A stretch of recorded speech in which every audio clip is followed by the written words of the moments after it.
Hello and welcome to Cartoonist Kayfabe. My name is Jim Rugg. I'm Ed Piskor. And I'm Tom Scholey. Going to look at Grant Morrison and Frank Quitely's Pax Americana Director's Cut. A chance to look at the Frank Quitely pencil magic. But before we dive into this, Ed, tell us about Red Room. Murder on the dark web for fun and profit. I didn't get my comps yet for issue 2. But 2 issues as of this recording are out there in the wild. Got to thank the Kayfabe audience for showing up in a big way. Lots of copies in print right now, man. And there will be new issues every 4 weeks or so. So get your hands on an issue if you could find it. You can order and pre-order these comics from your local comic shop or the Fantagraphics website in my link tree in the description below this video. You can read the comics ahead of time if you want to hit up my Patreon, patreon.com/edpiskor.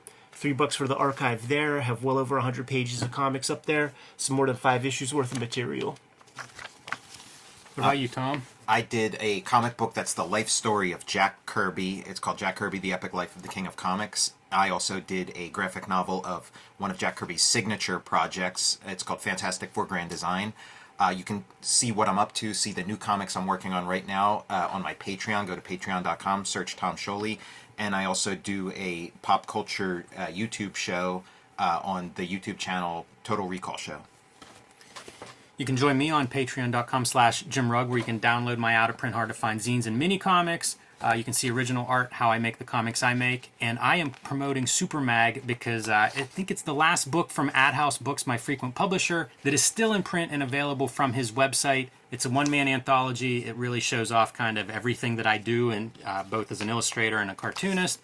Quite a variety of work throughout this. It's one of the books I'm most proud of, and it's one of the books you can still buy. So Super Mag available from AdHouse Books, and the rest of you join me on patreon.com/Jim Rugg. But we are here today to look at Grant Morrison and Frank Quitely basically doing a Watchmen comic, is the way I would describe this.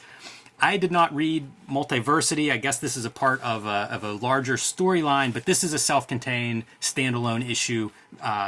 Very easy to read, maybe not the easiest book to understand, which is part of the fun of a lot of Grant Morrison's work, and something I enjoyed sort of reading and looking up online and going back and reviewing things. And the director's cut is super awesome because in addition to the Frank Quitely panels, we get actual script stuff from Grant Morrison that can kind of give us some insights, as well as seeing even more than just the pencil part, how they put together their layouts and some of the ideas that permeate these pages. Part of what makes this book so interesting to me. The first thing that I'll note is Watchmen, famous for its 9-panel grid.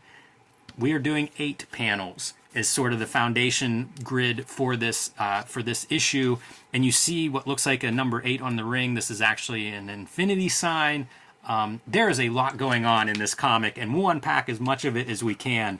But it really feels a little bit like a puzzle, and with 2 creators who have worked together quite a bit and are guys I think of as ideas. You know, like these guys really bring ideas to the work that they do, and this issue might be the most idea-packed issue that I've seen them produce. Yeah, when Frank Quitely and Grant Morrison get together, it's extra special. Agree, totally. And this very first sequence, it's a reverse of a president being assassinated, and we're going to watch it in reverse like you're watching through a film. You can almost hear the rewind sound of the film. Yeah, and it's, obviously referencing Slaughterhouse-5, so you could almost imagine this superhero Peacemaker, when viewed in reverse, he is doing something heroic. He's sucking the bullet out of the president's head and bringing him back to life. That is a really interesting way to read this sequence, and it didn't occur to me, Tom, until you said it just now. It's perfect. That's literally what is unfolding on the page. I can say it's in reverse, but literally what's happening is he's pulling that bullet back out. And that's part of the story. Is this character comes up with this idea about an algorithm for life, essentially. And dying and being resurrected is part of his plan. His dad, a famous cartoonist in this world. Just a lot of pieces here to play with in terms of plot and what we're seeing. And it's not many pages, so I mean it's a very, very rich work. I read it one time, and that will just not do it justice. One of the things that came to mind, like, see, Jimmy, I had no idea what this comic was. Yes. Like when it was chosen this week, I couldn't wait to bust it out, and I was just in awe of the brashness of Grant Morrison, the guy who's always associated with being, student of Alan Moore. Like, is this promo cutting? Is he ribbing Alan Moore by doing this stuff? Because amongst all these big ideas, yada yada, there's parody or something. Like there's exact parts. Sally Jupiter and her daughter, like in the old folks' home kind of things, man. Amping up Rorschach to 10 with the question. It's kind of all in here. Same thing with Captain Atom and Dr. Manhattan. It's a pitch that like many people probably had in their mind at one point or another. I remember thinking like it would be cool to do something like with the actual Charlton characters. Yeah, we haven't said that yet. That's what these characters are. So when we say Watchmen, it's like these are the original characters that sort of inspired the Watchmen characters. And you can imagine that DC Comics isn't going to let some journeyman jobber like explore that pitch. It has to be a guy with some gravitas, like a Grant Morrison, who will be allowed. You give them a lot of credit. In my mind, they'll let any ham and egger explore that stuff these days. And I think that Grant Morrison is cutting promos on Alan Moore purely by existing, just by like breathing. You learn some stuff from Quitely here on the previous page and stuff. Like he took a presidential symbol, and skewed it. Yeah, you see the process right and traced it off, man. So like. But it looks like a Quitely piece. Okay, yeah, I actually didn't realize that. Which is classic illustration technique, and why on earth wouldn't you do that to get these, get that level of authenticity? You want it to look like the president's seal, so use the president's seal. We were talking about Wally Wood, and he was doing like the 1960s, 1970s version of that, using whatever he had access to. Yeah, there's some really amazing stuff. This is the one page that breaks your 8-panel grid structure, and it's so interesting because it's like the characters are cutting through. It even reads in reverse, like that second tier reads right to left, so they're almost cutting through the comic book format. They're kind of going around this structure that Morrison has put in place. It's really interesting. Shouts to the lettering layout, man, because you have to kind of butt the balloon over to keep the eye flow in. And this is the page layout, the rough by Frank Quitely here. Notice how like he's drawing in different colors, like the background element, the part that might be in perspective, the part that runs like the whole background of the page. You mentioned Watchmen. I can't stop thinking about the book Watching the Watchmen, where we see Dave Gibbons like diagrammatically showing Moloch's apartment building and where the characters are moving through. This page has that similar feeling to me of like, okay, here's the real space, here's the rough diagram and my layout, and then draw your characters to fit into that space. Taking a look at the pencils, you really marvel at the delicate hand of Frank Quitely, using probably that like 0.003 millimeter tech pen lead, technical pencil lead, man. That's super thin stuff, and there's just such like things that a person could take for granted, like getting all the proportions right on a face that small is very hard to do.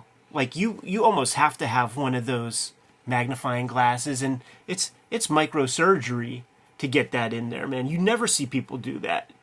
Some of these pages, more than others, you can see like a blue line that's underneath this stuff too. So, in the back we see some of those layouts as he's building this stuff up, but you also see the blues. Like there's several layers that he's building here to be able to have lines both that delicate and that perfect. Definitely going through those steps, even in the layouts, like when you see like the pages of his sketchbook where he's laying out some of these sequences, a lot of work behind these kinds of pencils, no doubt about it. This is also 2015. All-Star Superman, I think that's the first like pencil reproduction of his. 10 years in the future. So, working that way for a decade and really maybe working out the kinks and figuring out this kind of style treatment, like the finish line that he's happy with. Presumably happy with.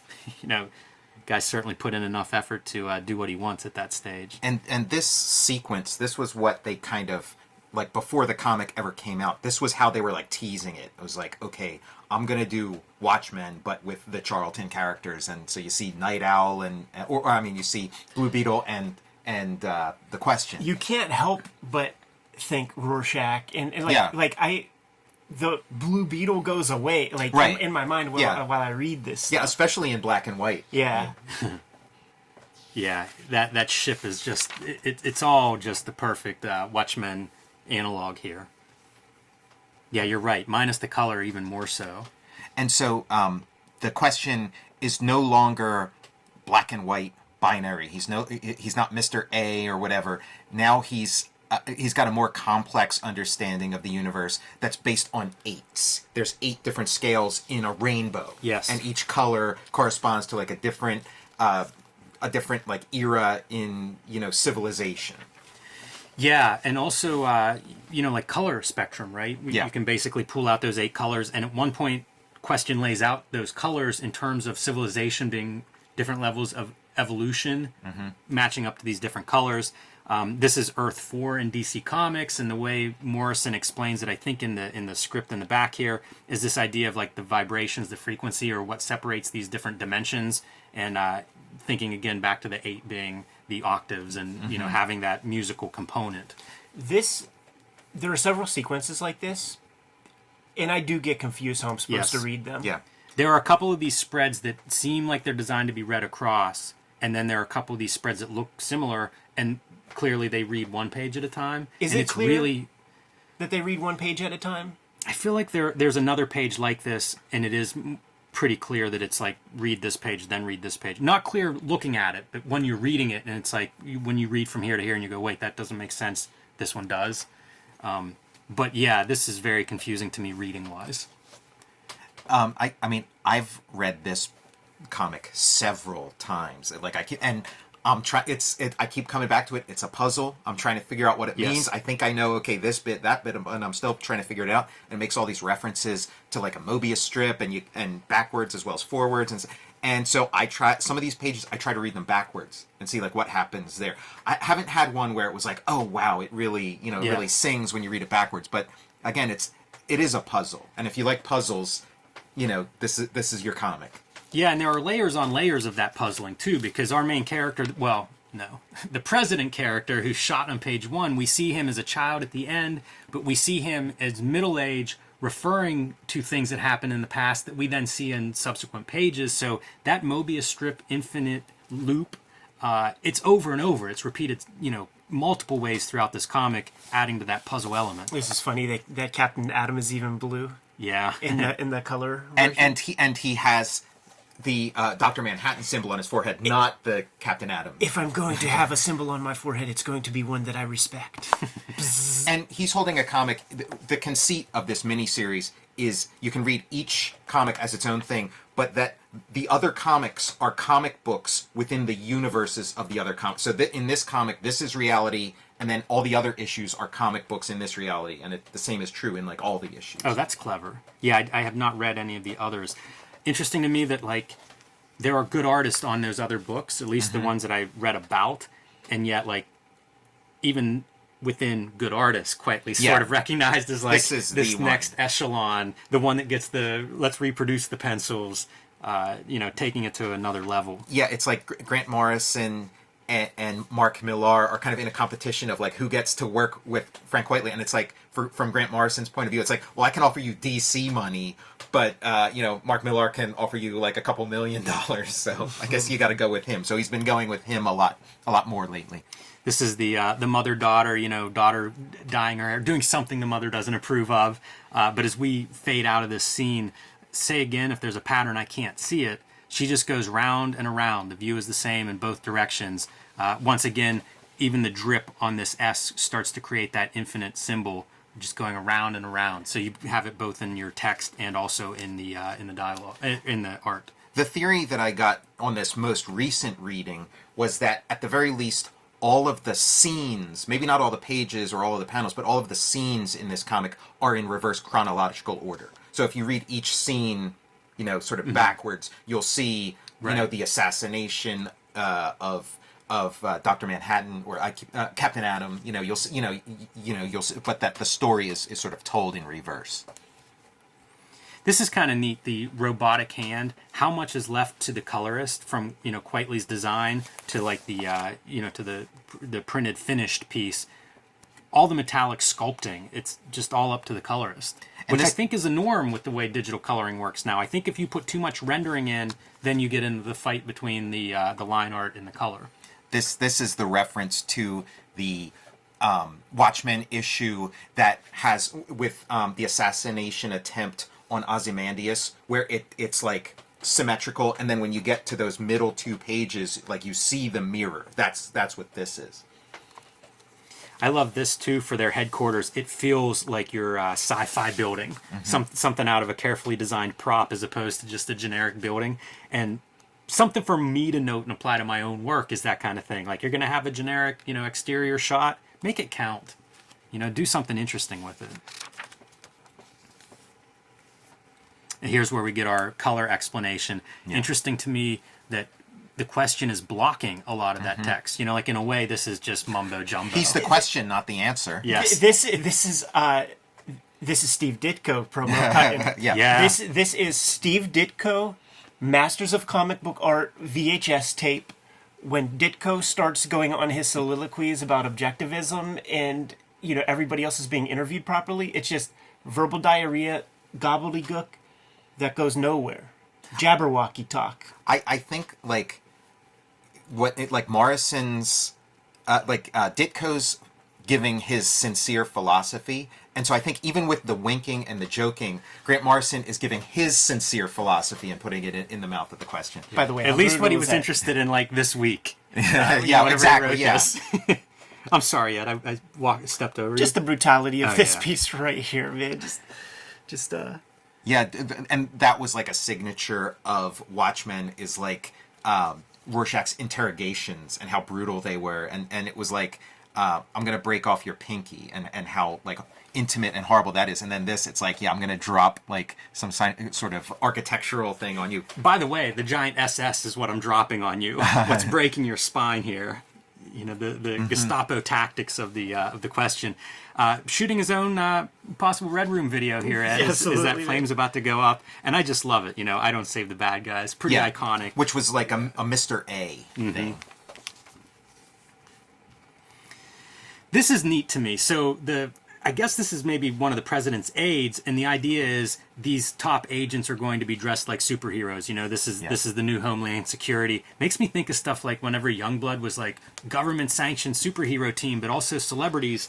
That was such a cool idea that never really quite was realized in those Youngblood comics, but I feel like we see it in a lot of other comics since then, and maybe a few before then.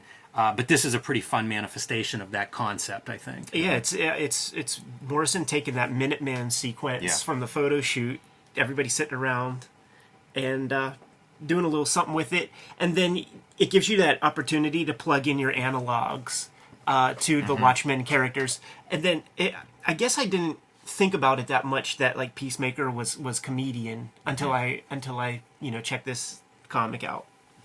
Yeah, he's a pretty radical redesign, at least visually, in the Watchmen. If you're starting from Peacemaker and going to comedian, it's a pretty big jump visually. More sort of started from a position of okay, we're filling in these roles, but then they became their own thing. And then Judo Master and Peter Cannon Thunderbolt was what I always heard were the two characters that they sort of fused together to make Ozymandias. Love the scale that Quitely's employing with the very tiny Captain Atom building these towers. Again, feels very much out of Watchmen, right? Yeah, like the Mars glass structures. But this time people get to see it. There's also elements of, I think of Miracle Man to some extent as well. But I guess, with Doc Manhattan, same deal. Examining...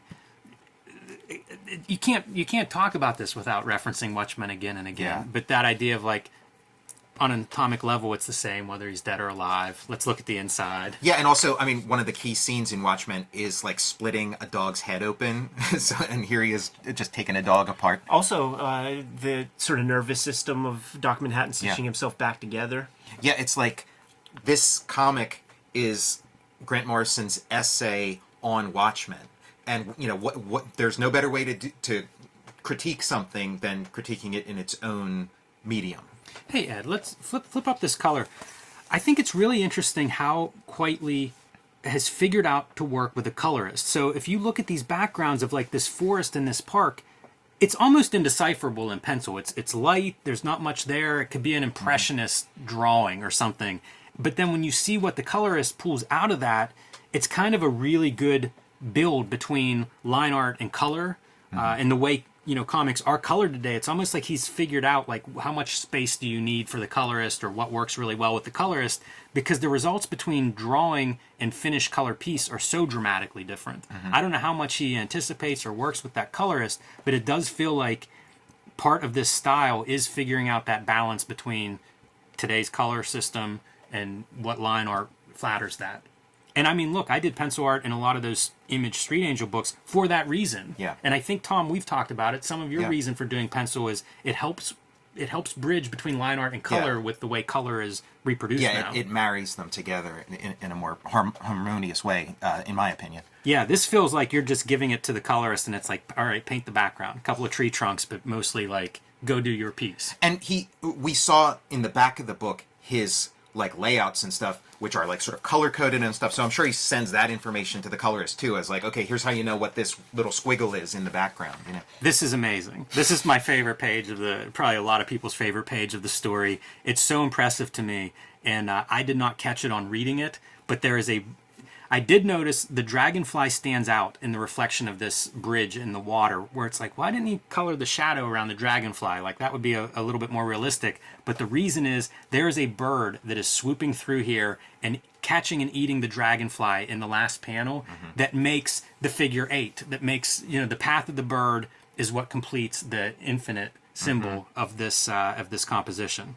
Makes me wonder if there's like way more of those that we just don't. There probably are quite a few, but it's kind of an incredible level of design. Jim, I hear what you're saying, and I read his explanation of it in the back, but I still can't see it. Like, I'm going to need some more time with Trace it, Jimmy. Yeah, trace it. Well, I mean, this is it. Okay. Right? So you have your bridges part of that, but then the flight of the bird is your other part. Oh, okay.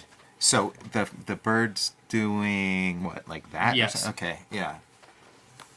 But just the concept of like this dragonfly's humming along, and that part did stand out to me, from this setup as like the bird swoops in across those several panels. Pretty cool stuff. Well, like traditionally comics, this throwaway medium. You're supposed to read it once and throw it in the garbage. It's like, okay, well, comics, you're spending like, I don't know, like $4 or whatever, maybe $5 for that. You're spending $5 for this. Maybe you want a single issue comic that you are going to read again and again and have to spend time with. His drawing of the water too, with the reflection, it's just a subtle little bit of difference in terms of the line qualities there, but yeah, perfect. And by the way, I paid 35 cents for this.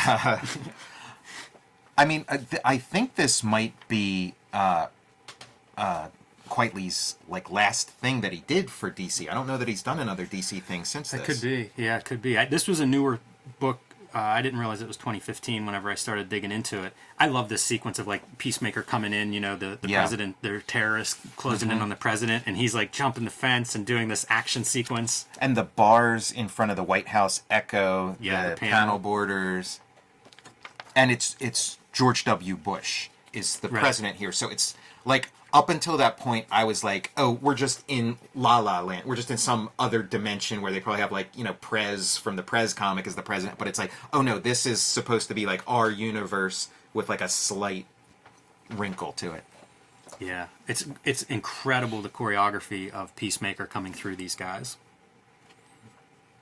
Yeah, Quitely does that, man. He honed those chops, man, on authority. He did. Doing this kind of thing. So you really always see want it there. You always want to see a piece of that in his work. It's like he choreographs these fights and he does stuff with the human body that's the equivalent of like perspective drawing a space. Yeah. Mm-hmm. And I don't know, I can't think of another cartoonist that does it. Certainly not at that level. He really brought a lot. Like, there were so many people influenced by his stuff after he came out. Yeah, and rightfully so. This is a pretty brutal sequence where Blue Beetle has this drug dealer strung up whenever Question shows up and just jams like all of his drugs down his throat, and he's basically ODing while Question and Blue Beetle talk about, whether this is an appropriate response or not. There's a bit, arguing their methods. You know what? Like, there's a bit of nuke face papers in that, man. If we're gonna stay on that Alan Moore tip, where nuke face pours a bunch of his concoction like down this hippie's throat, and just panel after panel, you just watch the guy's like bottom jaw waste away and shit. It's so funny too because the drug dealer is like appealing to the question that this is just inhumane what Blue Beetle has done to him. He's so glad the question is there. Like, I have rights. He just jams heroin down his throat. And then here's some contenders for the world's smallest comics panels. Yes. Yeah, that feels like a kind of an indulgence. Just getting smaller and smaller. It should have been like an alphabet or something, those very tiniest characters. Because the stuff that's still readable, like there's a copyright symbol, there's a very simplified cube. It's these things that can be read at that tiny little scale. And it reminds me of whenever we see they're reading comics, you have to simplify the comics that are within the comics so that you can actually read what's in those panels. It feels like it's the same idea applied in this sequence. This might be a good moment to kind of show the color, just so you can kind of make out what's going on there. Yeah, show the other. Yeah, color helping a little bit, but even getting to the point where some of it is digitally applied. You can see there's a white, what would look like a gutter in this director cut, but it's actually just kind of the squares and dots even for a row of those really tiny little panels. And this is where we sort of like abuse that 8-panel grid or whatever, 16-panel grid. Pretty neat how, like, this is him recognizing this algorithm that he says determines the world. So the panels are off. They're off. They're askew. And then whenever he comes out of recognizing that pattern, everything is straight and narrow. And this is the guy who's going to grow up to be the president, who gets shot in the opening pages. Who does the shooting. And who, also shoots his father. dad, the comic book artist / superhero, shoots him right between the eyes. And the way you know it's right between the eyes, I mean, other than kind of a little bit of the blood splatter that's showing up there, is whenever he holds up the mask, there's a third hole in the middle of the mask. Oh, wow. And that's in a Mobius loop. Yes. Yeah, and this mirrors the first panel of the story. And like Watchmen was ostensibly a whodunit, a murder mystery, who killed the comedian, and this, in a way, is. So it's like, who killed this guy's dad, who's this famous superhero, and it's like, well, he did, accidentally, All right, so this is one of the cool parts of the director's cut. We get to see some of the behind-the-scenes stuff. Cover concept sketches by Grant Morrison, sketches by Frank Quitely, script from Grant Morrison for the first 3 pages.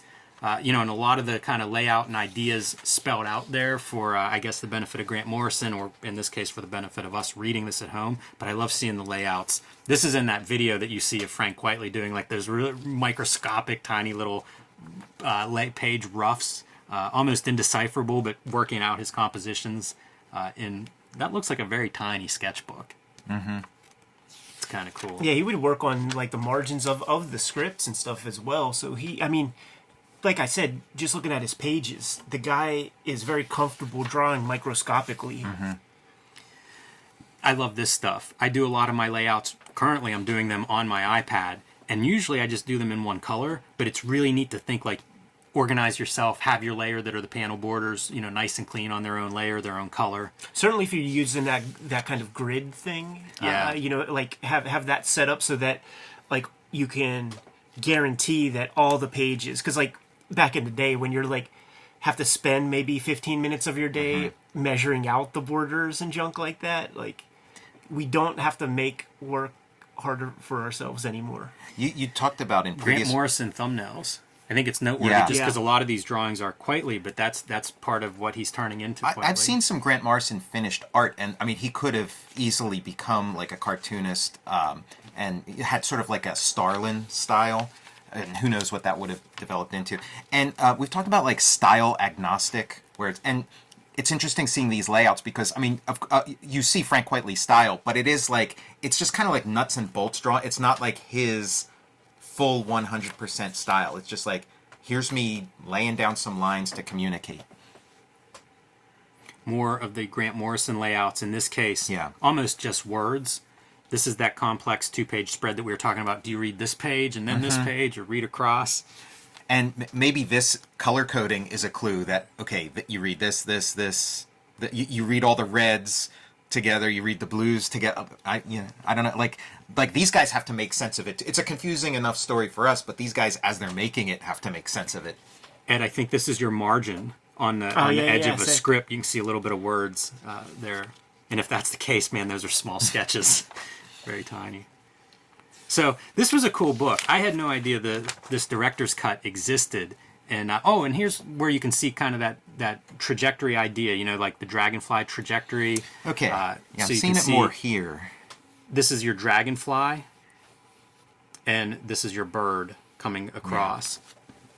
It's such a cool idea. Even if it's not 100% successful, it's still just a cool concept. And you know, the less pronounced it is in a way, maybe the better. You want it to be a little real subtle. Obvious, it'd be like, that's a little bit hokey. But well, that would be one of the criticisms of Watchmen, is that some of it was maybe overly obvious, that the smiley face or whatever.